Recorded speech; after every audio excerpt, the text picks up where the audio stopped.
Oke, selamat datang kembali di pembahasan mendalam kita. Kali ini kita mau coba kupas tuntas pemikiran Ray Dalio. Investor Mhm. legendaris ya? Dalio. Soal utang negara ya, terutama Amerika. Betul. Gimana Amerika Serikat ini menghadapi masalah utang yang kayaknya rumit banget? Sumber kita dari wawancara Dalio sendiri, pengalamannya puluhan tahun lah di pasar. Menarik nih. Dia kan pendiri Bridgewater Associates ya, hedge fund gede banget itu. Iya, terbesar di dunia malah. Jadi misi kita nih, coba pahami gimana sih mekanisme utang negara, terus risikonya apa aja, dan ujung-ujungnya apa artinya buat kita-kita ini.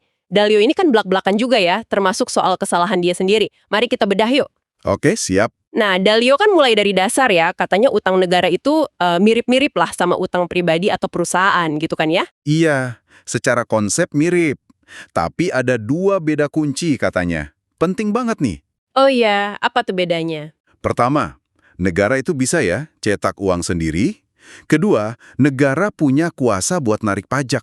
Nah, dua hal ini yang bikin beda. Paham, paham. Makanya cara negara bangkrut itu biasanya bukan karena gagal bayar gitu ya, tapi lebih ke, Betul. Lebih ke nilai mata uangnya anjlok. Karena apa? Ya karena terpaksa cetak uang banyak banget buat nutupin kebutuhan. Itu kata Dalio. oke. Terus dia ada analogi menarik ya soal sistem kredit, kayak peredaran darah gitu. Iya, analogi itu bagus banget sih. Kalau kredit atau utang dipakai buat hal produktif, yang hasilnya lebih gede dari cicilannya, nah itu sistemnya sehat. Darah ngalir lancar. Tapi kalau sebaliknya, utang tumbuh lebih cepat dari pendapatan. Nah itu dia masalahnya. Kayak plak yang nyumbat arteri katanya. Ini yang terjadi di banyak negara, termasuk AS. Beban bayar utang mulai makan porsi anggaran lain. Jadi sempit ruang geraknya.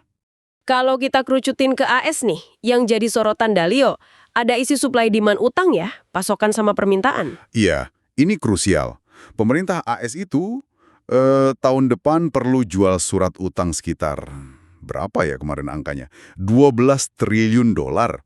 Wow, 12 triliun gede banget ya. Itu buat apa aja? Macem-macem. Buat bayar bunga utang yang udah ada, terus bayar utang pokok yang jatuh tempo, sama buat nutupin defisit anggaran yang baru. Jadi gali lubang tutup lubang plus nambah lubang baru gitulah kasarnya. Pertanyaan besarnya, siapa yang mau dan bisa beli sebanyak itu? 12 triliun dolar loh. Nah, itu dia intinya. Kalau pembelinya kurang, nggak seimbang antara supply dan demand, apa akibatnya? Suku bunga bisa kedorong naik. Kalau suku bunga naik tajam, ya ekonominya bisa kepukul. Disinilah peran bank sentral masuk ya, the Fed kalau di S. Seringnya gitu, bank sentral terpaksa jadi pembeli terakhir.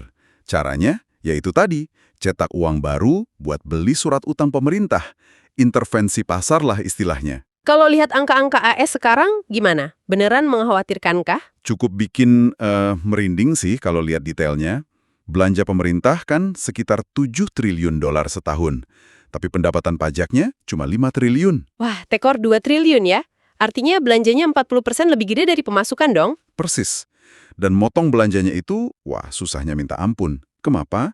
Karena mayoritas anggaran itu udah dikunci. Udah ada peruntukannya. Oh iya? Contohnya apa aja tuh yang udah dikunci? Paling besar itu buat tunjangan sosial, kayak Medicare, Medicaid, jaminan sosial. Terus, pembayaran bunga utang itu sendiri udah gede banget, hampir 1 triliun dolar setahun. Ditambah lagi anggaran pertahanan, Jadi kalau dihitung-hitung, pos-pos wajib itu berapa persen dari total belanja? sekitar 85% dari total belanja. Atau kalau dibandingin sama pendapatan pajak, malah lebih gede lagi, sekitar 110%. Jadi pendapatan pajak aja nggak cukup buat nutupin pos-pos wajib itu. Belum buat yang lain-lain. Waduh. Terus ada solusi nggak sih menurut Dalio? Atau udah pasrah aja nih? Dia ada usulan, namanya solusi 3% 3 bagian. Agak teknis sih, tapi intinya gimana caranya nurunin defisit anggaran tahunan biar stabil di kisaran 3% dari PDB. Oke, 3% dari PDB. Caranya gimana tuh biar bisa turun ke angka segitu? Nah, dia bilang perlu kombinasi 3 langkah berat. Pertama, potong belanja, misalnya setara 4% PDB. Kedua, naikin penerimaan pajak, misalnya setara 4% PDB juga. Potong belanja dan naikin pajak. Berat itu pasti secara politik. Terus yang ketiga, Yang ketiga itu lebih ke harapan sih. Kalau neraca fiskalnya membaik, diharapkan suku bunga bisa turun, mungkin sekitar 1%. Jadi beban bunga utangnya ikut berkurang. Gabungan tiga itu ya, kedengarannya logis sih, tapi Nah, ini dia tapinya. Dalio sendiri sangat pesimis solusi ini bakal kejadian. Dia kasih peluangnya cuma 5%. cuma 5%? Kenapa pesimis banget? Padahal kan kelihatannya itu solusi yang paling masuk akal ya. Alasannya, kata Dalio, itu murni politik. Polarisasi di AS itu udah parah banget. Politisi dari Partai Demokrat maupun Republik mungkin secara pribadi sadar kalau perlu ada tindakan pahit kayak gini. Tapi mereka nggak berani ngomong atau ngusulin ya. Persis. Takut kehilangan suara pemilih kalau ngusulin naik pajak atau potong tunjangan populer. Mereka kejebak dalam apa yang Dalio sebut lingkungan politik absolutis. Pokoknya menang atau kalah, nggak ada kompromi. Wah, hanya 5% ya.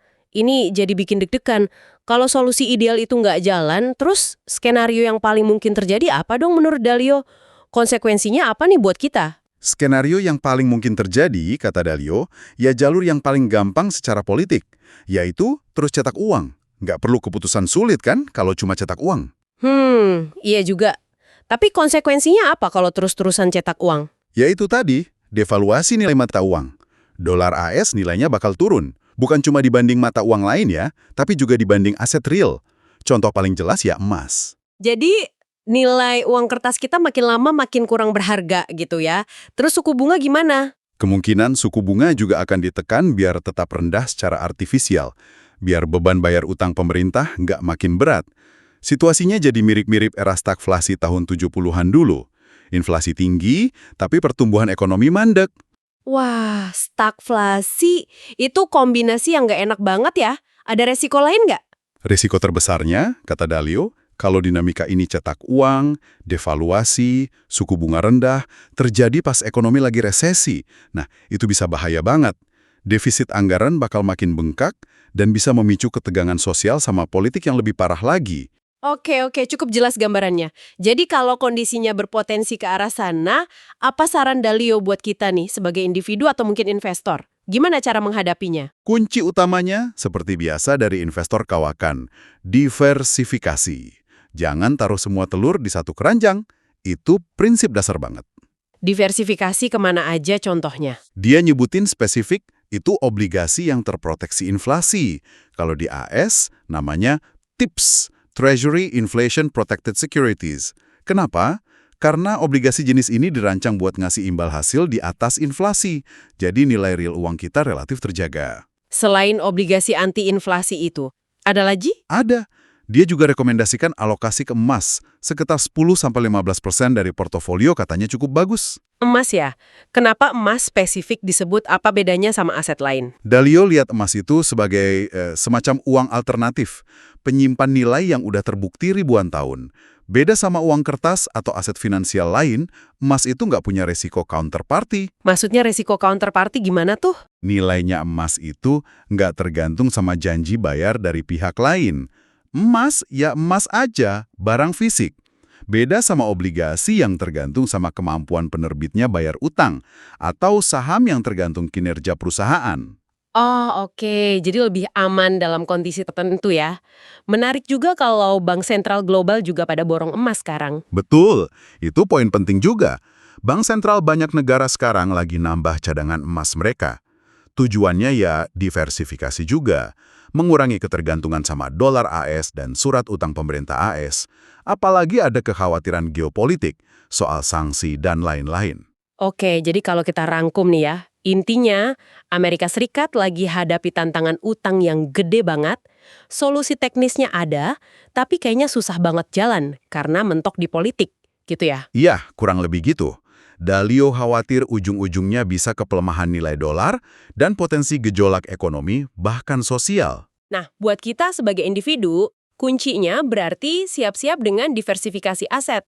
Pertimbangkan instrumen kayak obligasi anti-inflasi tadi, sama mungkin punya sebagian emas.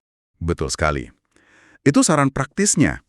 Tapi Dalio juga nggak sepenuhnya pesimis sih. Dia bilang, justru karena makin banyak yang sadar dan khawatir soal masalah ini, itu bisa jadi pendorong buat cari solusi bareng-bareng. Ada harapan juga ya berarti? Sedikit. Dia juga nyebut soal kemajuan teknologi kayak AI.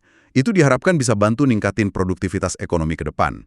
Cuma, ya kata dia, fondasi utama kemakmuran negara itu tetap hal-hal yang mendasar. Apa aja tuh fondasi dasarnya? Pendidikan yang bagus, masyarakat yang rukun dan mau kerja keras, sama yang paling penting, pengelolaan keuangan negara yang benar, yang bertanggung jawab.